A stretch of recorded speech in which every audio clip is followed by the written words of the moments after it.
A very good day to you, ladies and gentlemen, from wherever you're watching us. Welcome to another episode of the Kanini Talk here on Herman Manyora's YouTube channel. I hope you are doing well as usual. My name is Evans Okini. I'm joined by Professor Herman Manyora. How are you, sir? Yes, fine. And you? I'm okay.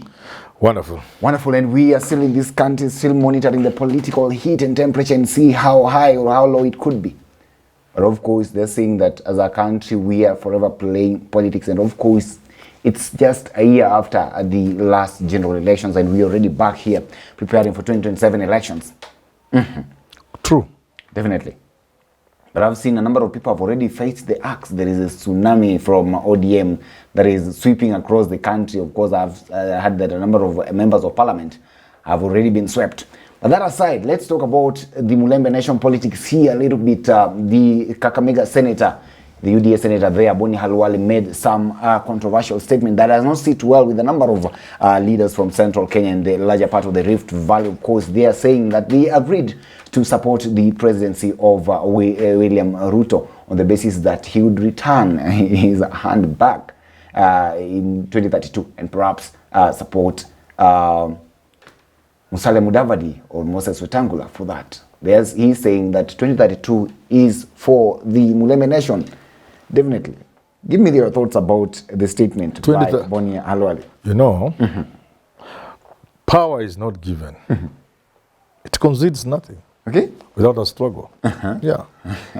The president knows something you take and put on a plate and give somebody. On a serious note, I'm very disappointed. My people from Western, the Mulembe Nation, the Luya people, seem to think you can dream your way to the presidency. This Luya dream of being given the presidency, it has not served us well. Yes. It is really, it's curtailed anything you could call struggle. And it's sad that somebody of the level of Boni Halwale, somebody I respect and hold high esteem, can join villagers in dreaming about the presidency. The presidency, you go for it. Okay. You don't dream. You go for it. Yes, you do what needs to be done to get it. To dream that somebody will give you is childish. I hate to use the word like that in reference to a friend of mine. That's really wrong. Actually, it's childish. It's bordering on extreme stupidity. Why don't you just be a little bit kind on the honorable senator? Because I'm a Luya and I'm so disturbed that a whole community can be made to dream that somebody will give you the presidency. But what if the senator here is saying the truth of what was agreed upon? Which truth? That upon the completion of the term of the president, and now, of course, in fact, that will be a very weak. Support them. In fact, that will be a very weak bargain. Both Musalia and Wetangula are in their 60s. By 2032, they'll be way into their 70s. And the way the world is moving today, and looking at these two gentlemen, will they really fit into the matrix of the politics of this country? They will not. It's common sense. It's a no-brainer. The only time the Luya can, through Mudavadi or Wetangula, get close to the presidency is 2027. And I've told them as much. I've told Mudavadi, the president is waiting for you. Go for it in 2027 and see how much you'll harass these people. Ruto will come and camp in Mululu or your home in Karen. I say, let us talk. Yeah, just say I'm going for the presidency. Talk to people like us. Let's launch a serious bid for the presidency. Work with somebody else from another community and another. Form a team from across Kenya. In fact, I've been saying the only way Gachagua or Mudavadi can become president is if they run in 2027. And if the two of them run, the runoff will be, because there will be a runoff. It will only be between those two, nobody else, unless Raila is running. But since Raila may not be running, and the way people are saying, then it will be Gachagua and Mudavadi. Ruto will be number 3. Yeah. Because the Kikuyu vote, where does Ruto stand? It starts off very poorly. So you're saying here that the senator's statement, of course, Bonia Halwale there, do not actually perhaps reflect the reality on the ground of what will happen. It's laughable. Talk to me about the reaction from his counterparts in the Kenya Kwanza side. Of course, the Madeira member of parliament, the one who replaced the deputy president, that did not actually go well with him. What did he say? He said that it's too early for the president even to be thinking about who he will support in 2032. The president is focused on turning around the economy of the country, and he should not even be engaging in succession politics right now. And he said that it's uncalled for the Senate to make such kind of sentiments. Yeah, that's okay for him. And even for Mudavadi, he says, watu wangu niwaambie, who can beat Ruto in 2027? Oh, God. Okay. So the Luya dream of a president through Mudavadi seems to be a little shaky. I mean, it's a shaky route. Of course, we also saw a reaction from Cherargei. Of course, he's a senator from the UDA. Of course, the UDA, but then from the Rift Valley side. Where Ruto comes from. Yeah, where Ruto comes from. I wonder whether that could also be the voice of the larger Rift Valley region. What did he say? Of course, he also said that those statements, he came forth and dismissed the statements made by the Kakamega senator. Let me give you a little background. As we move towards 2022, Mudavadi was sort of sure that Uhuru would support him, and even Raila. When it looked like Raila wasn't quite supporting him, he still held onto the belief that Ruto will support, Uhuru will support him. This was heightened when Uhuru attended the burial of his mother and seemed to suggest that he was supporting Mudavadi. So when it became clear that neither Uhuru nor Raila were out supporting Mudavadi, Mudavadi got so annoyed. He got so angry. And it's from that anger that he chose to support Ruto. Look, here's a man who wanted to be given. When he joined Ruto, and I want to jog people's memory, because I was saying it on TV the other day. When he joined Ruto, the common saying that this dream took center stage. The dream that Ruto has such a big issues that he was unlikely to run. That is 2022. And who was going to run? He has brought Mudavadi on board because he himself is not going to run. I asked people, what's wrong with you people? How can you cheapen yourself like this? And my friends, educated men and women, could not hear anything I was saying. They believed that was the case. Sure, then it became clear Ruto was running in no uncertain term. UDA said the candidate was going to be Ruto. Ruto said he was running. So that left Mudavadi in what you could have assumed to be an awkward position. But he never appeared to feel anything. Once that slot of presidential candidate had been completely taken by Ruto, the Luyas and Mudavadi moved to the next stage of dreaming. That he was going to be the running mate. And not anybody from Mount Kenya. I remember there's a time Ruto was out of the country or something like that. And this talk of Mudavadi going to deputize Ruto came up. And voices from Mount Kenya, I think including Gachagua, told them off. Told them this thing was decided a long time ago. Mount Kenya is working with Ruto. And the deal is on. We are already working together, and this number 2 position is not available. You have expected Mudavadi again to find himself in an awkward position. No, he behaved as if nothing had happened. So Gachagua was given. Okay? And they did it technically in such a nice way that in terms of political parties merging, getting together to be in compliance with the Political Parties Act, so that if he was to be named, it was possible. It wasn't possible. So he was not named. The guys then continued as if nothing was happening. Here we are today. They are now dreaming of 2032. Will they not learn that power is not gotten through dreaming? You go for power. And in that context, that I've done my own calculations, and I have seen, if Raila is not running, the man who stands the highest chance is Musalia Mudavadi in this country. Those lawyers who sing his praise, who blame Manyora and even accuse me, should listen to me. This is the only time Mudavadi can be president. 2027. Because there are mamas on the mountain. There is no guarantee that the mountain will support Ruto in the numbers he requires to be president.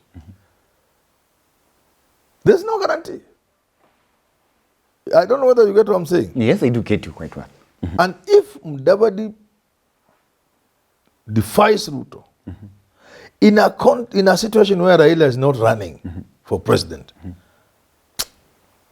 that will be the man to beat. Are you therefore trying to say that if at all it was difficult for Mudavadi to clinch that kind of deputy president post, then it's also a tall order for him to seek the backing of the president in 2032? Which one? Which 2032? 2032, the world will have changed so badly.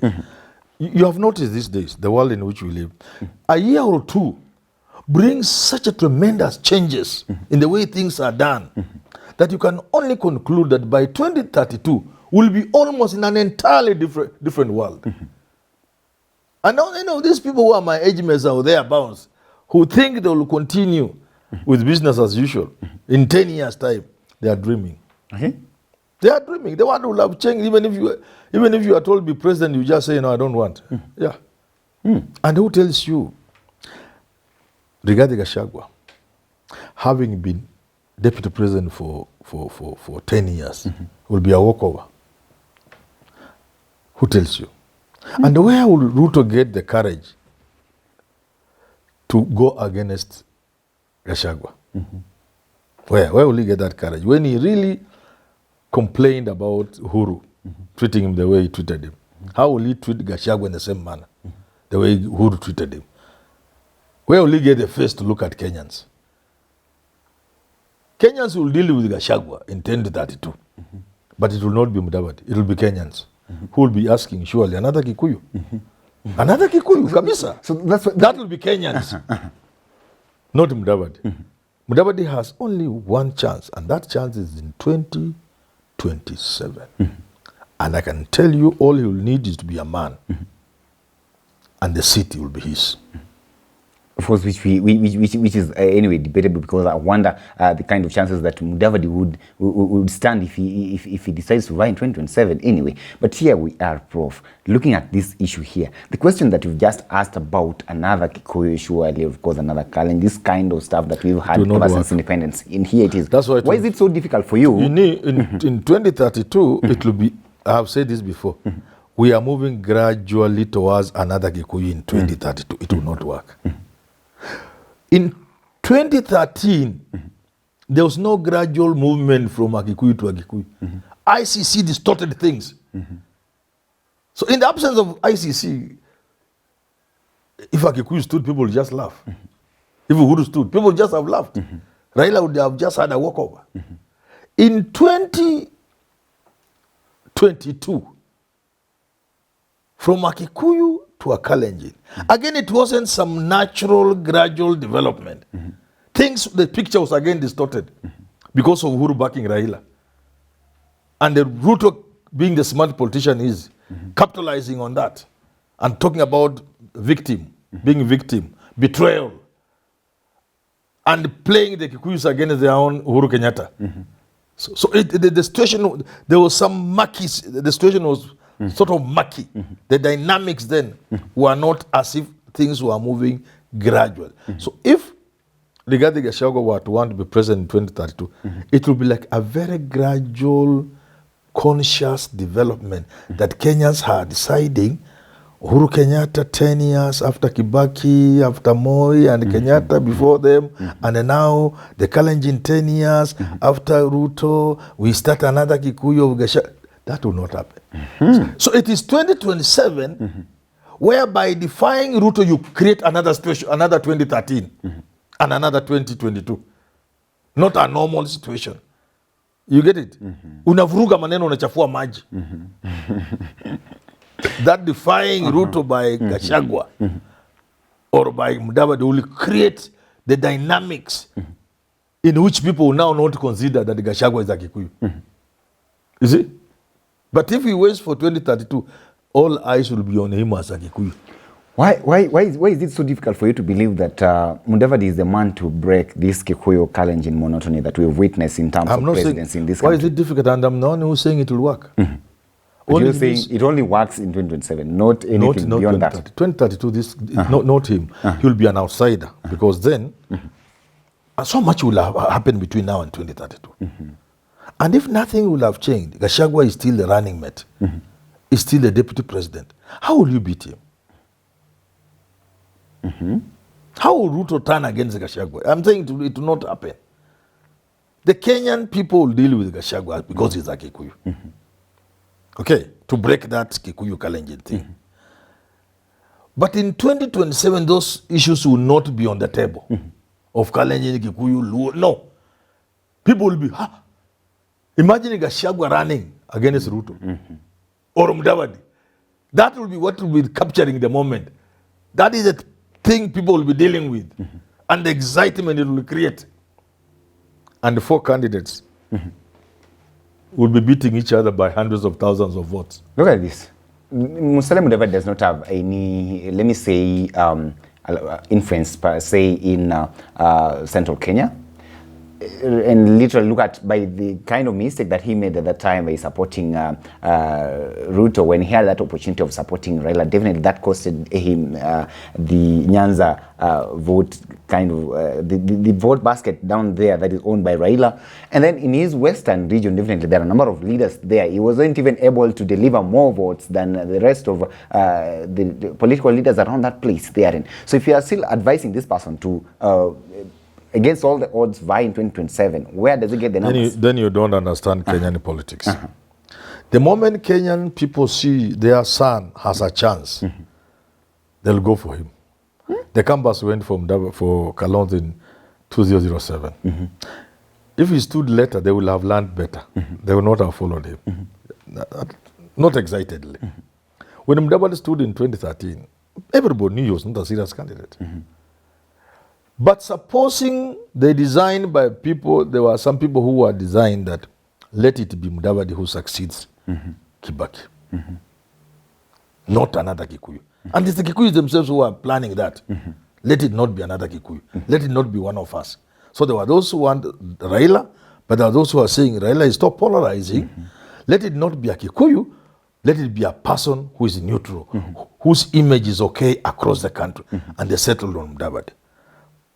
But along the line, it emerged, and because of ICC, then it came to pass that it was Uhuru who was a Kikuyu.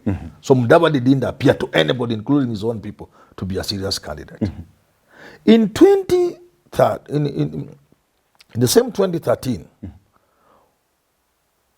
outside the support, these other serious Kikuyus who were saying it should not be a Kikuyu, Ruto and Uhuru Kenyatta drove to Mudavadi's place in 2012 towards the end and told him, we want you to run. They were fearing about ICC. If he had been the candidate, do you think any Luya would have voted for anybody else? That's the dynamics of Kenyan politics. If someone runs from Central today in 2027, and the people see him as just another joker, they will all vote for Ruto. But supposing a serious person comes out, and the Kikuyus people see it is a chance they can use to get back power. My friend, Ruto ataangalia kura kutoka Mount Kenya hataona hata moja. That's how our politics works. The people from Rift Valley long saw Ruto as their hope to presidency. And they all supported him. And he's a president. Ruto is here in 2027 with the entire Rift Valley back. Yes.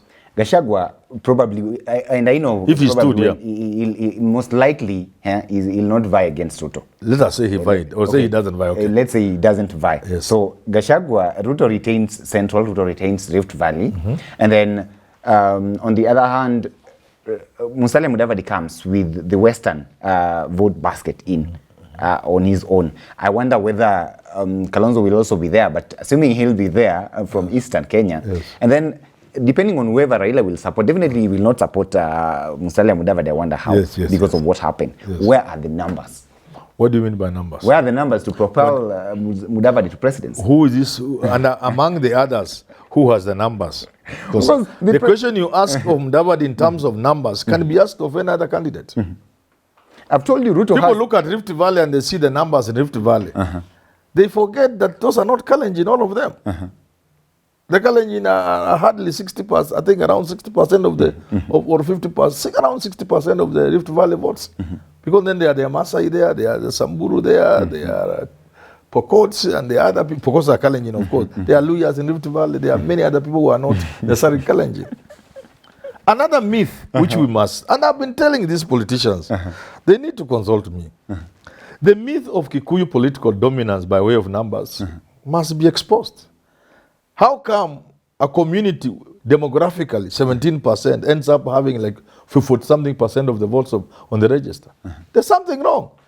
And I said this, I took Inaboni Halari to task on TV, live TV, when he was in this committee, Orengo, Kiraitu Murungi committee.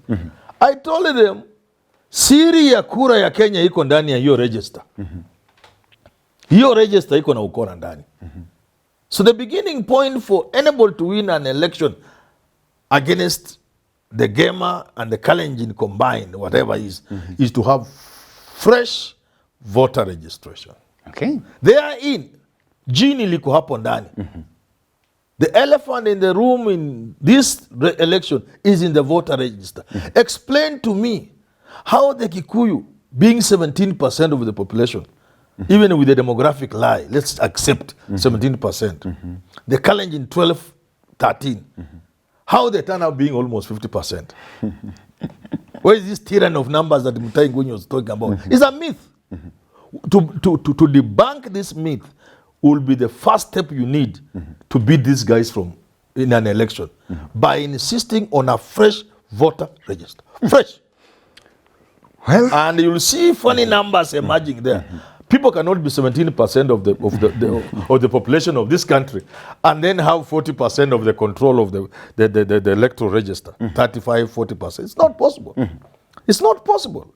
It's not possible. So the Luyas will be starting more or less in the same weight with the Kikuyus. Definitely. Well, ladies and gentlemen, allow me to stop the conversation at this particular moment. But of course, you're free to weigh in on this conversation. Tell us what you think about the future of Musalia Mudavadi in relation to the sentiments of the Kakamega Senator Boni Halwale. Do you think that perhaps the president will back him for presidency in 2032? That is after the end of the tenure of President William Ruto. Let's wait and see. Meanwhile, our eyes are still focused on the ground. We'll keep you up to date with each and everything that is taking place in this country and abroad. Keep it here at Herman Manyora, and of course, stay tuned to watch every program that we'll be bringing you. My name is Evans Okinyi. Thank you for watching.